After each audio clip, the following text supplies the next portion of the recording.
నేను చిన్నప్పటి నుంచి నన్ను స్కూల్ కూడా నాన్ననే డ్రాప్ చేసింది ఎప్పుడు.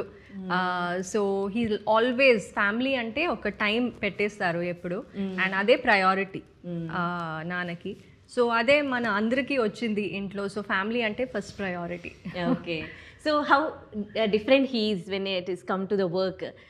సినిమా విషయానికి వచ్చేసరికి ఒక డైరెక్టర్గా తను ఎంత డిఫరెంట్గా ఉంటారు, ఇంట్లో ఎంత డిఫరెంట్గా ఉంటారు? Very different. మీరే చెప్పారు కదా, ఇంట్లో total family time and work వచ్చి ఇంటికి రాదు, అక్కడే he leave his work behind. And సెట్లో అంతే ప్రొఫెషనల్, అంతా like he so involved in his movie, what he's gonna do, scripts అవ్వచ్చు, షార్ట్ డివిజన్ అవ్వచ్చు, డైలాగ్స్ అన్నీ, లైక్ హీస్ అ క్రియేటర్ కదా. సో సమ్టైమ్స్ నేను కూడా ఐ కీప్ థింకింగ్ ఎలాగా ఎన్నిసార్లు, బికాజ్ యూ క్రియేటివిటీ అంటే కొంచెం కామ్ ఉండాలి, బట్ చాలా థింగ్స్ జగల్ చేస్తారు. సో నాకే ఒక పెద్ద ఇన్స్పిరేషన్. ఓకే. సో ఇది సెకండ్ మూవీ మీకు ఫాదర్ ఇంతకు కూడా ఇంకో మూవీ డైరెక్ట్ చేశారు.